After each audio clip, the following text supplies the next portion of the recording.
Hi there, Smart Drivers. Rick with Smart Drive Test talking to you today about my absence in the last week, and I do sincerely apologize in not letting you know sooner.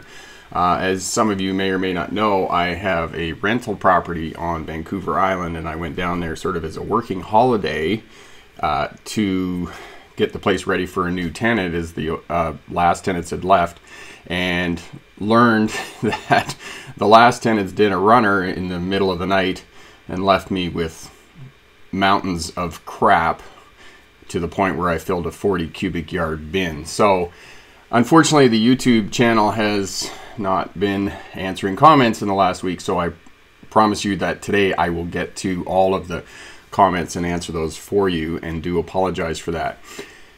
Now, there's a relationship between my mistake with the tenancy, being a landlord, and driving, that both of those things are like so many things in life when we're learning how to do something. It's experiential. In other words, we have to do it before we're good at it.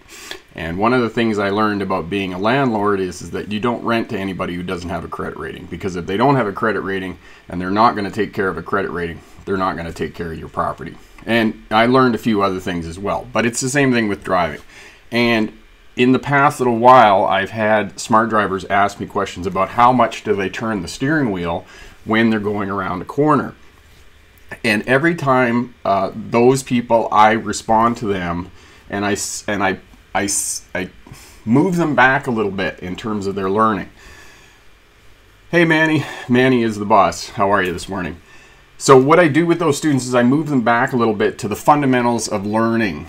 And the fundamentals of learning to drive a motor car are working the primary controls and having good control over the primary controls. The steering wheel, the brake, and the throttle. And for those of you driving a manual transmission, obviously the clutch. You have to go to a parking lot, you have to go to a closed circuit area, and you have to work in a parking lot with those primary controls before you can get to a point where you can figure out how far you have to turn the steering wheel to go around a corner, because I cannot tell you how far to turn the steering wheel to go around a corner. Every corner is going to be slightly different, and because every corner is slightly different, driving becomes dynamic, and how far you turn the steering wheel is going to be experiential. You're going to have to do it to learn how to do it, and the only way to do that is to go and get some of those 36-inch 1 meter tall pylons, go to a parking lot and work with the primary controls and move the vehicle around, and actually, you know, be a bit aggressive with the primary controls. You know, crank the steering wheel all the way to the right and all the way to the left and see how far it goes. Back up hard, hit the brake hard, throttle hard, do all of those things, and that's going to help you learn how to drive. It's kind of like my tendency. You're going to make mistakes. And that's how we learn how to drive, is by making mistakes. It's the same thing with my tendency. Unless I did it, people could explain to me until the cows came home about how to be a landlord. But until I actually do it, you're not going to be good at it. And it's the same thing with driving. You have to learn how to be good at it. So, as I said, I will get to all the comments and questions today. I'm back and going to put a very concerted effort into that.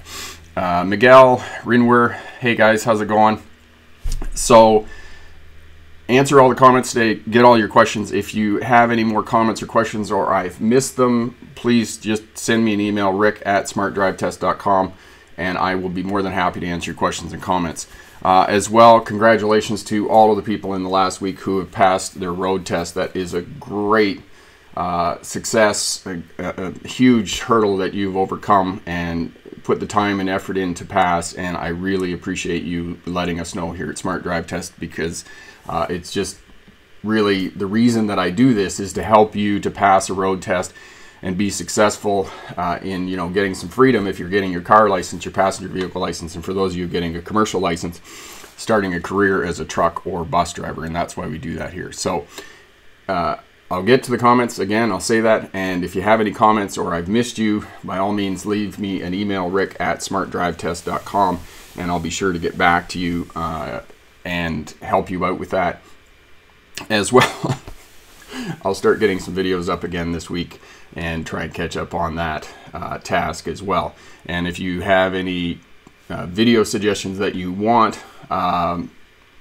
just put them in the comments and I'll be sure to try and get those done for you as well. I have another dash cam from AutoVox that I'm going to do a unboxing, and it has a rear-facing dash cam and it has a backup camera. So I've got to hook it into the car because you've got to wire it into the reverse lights to get the backup camera to work. So I'm excited about that and doing the unboxing for you, and I'll get those videos for you available, and we'll see how it goes, and hopefully I'll have another great product for you that you can put on your older vehicle and get yourself a backup camera. So that's one of the other things that I'm working on for you in terms of bringing you new automotive technology and whatnot, and helping all of us to be better drivers.